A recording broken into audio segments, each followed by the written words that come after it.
When I was graduating medical school, I had the honor and privilege of being a Rhodes Scholar. I actually spent the summer between graduating from medical school and going off to Oxford working in a basic science lab. I did research on a rat model, learned a lot, was able to actually publish a paper with one of my professors from medical school, and also did one of the most valuable things I have ever done with my time, and that was I figured out what I didn't want to do. I decided that I did not want to be a bench researcher. When I went off to Oxford, I was more comfortable and confident with my notion that I really wanted to think about healthcare on a broader scope, to think about health policy, to think about what are the determinants of health, how do you change them, and Oxford was a wonderful experience there. Upon my return to the States, I trained here at Mass General in the primary care program.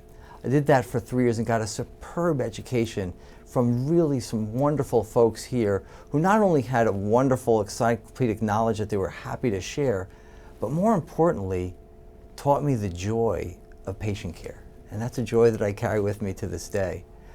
I spent the 2 years after my training in internal medicine working as a fellow here in general medicine and working in health policy with a fellow named David Blumenthal. Part of that experience was doing some research work, and we looked at how academic health centers were going to cope in an era of managed care.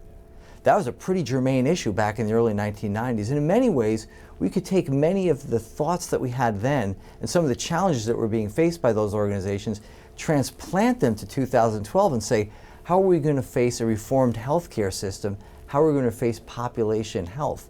And some of the answers will be quite the same. During the final time of my work with Dr. Blumenthal, I had the opportunity to serve in the Clinton White House and work with Senator Ted Kennedy. I was a fellow in his office, and there we worked on all the issues that came in front of Labor and Human Resources. That was the Senate committee at the time. But I also was there after the president got inaugurated to be part of healthcare reform. And so I was one of those people who was a member of President Clinton's healthcare reform task force. There are a lot of lessons from that experience. The first and foremost one, which I've always carried with me, is that process is important. We had great intentions, and we had some good ideas too, but the reality was that we didn't have the right process. We didn't engage the public, we didn't engage all the stakeholders, we didn't engage healthcare providers, payers of healthcare and health plans. We didn't engage the government healthcare programs. We didn't engage the large employers who were footing the bill.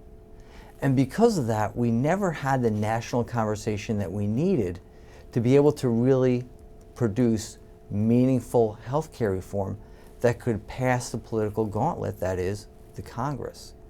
The other message that came out of that was the importance of transparency, being open to new ideas, being clear that you're willing to bring others into the process, to listen to them, and to help to come to a better outcome. So in many ways, I can look back on that and say, wow, we had a swing and we had a miss on that one. And at the same time, I think some of those lessons have been learned, and they have now been transposed in the experiences that we have with reform here in the Commonwealth of Massachusetts, and now reform on a national scale.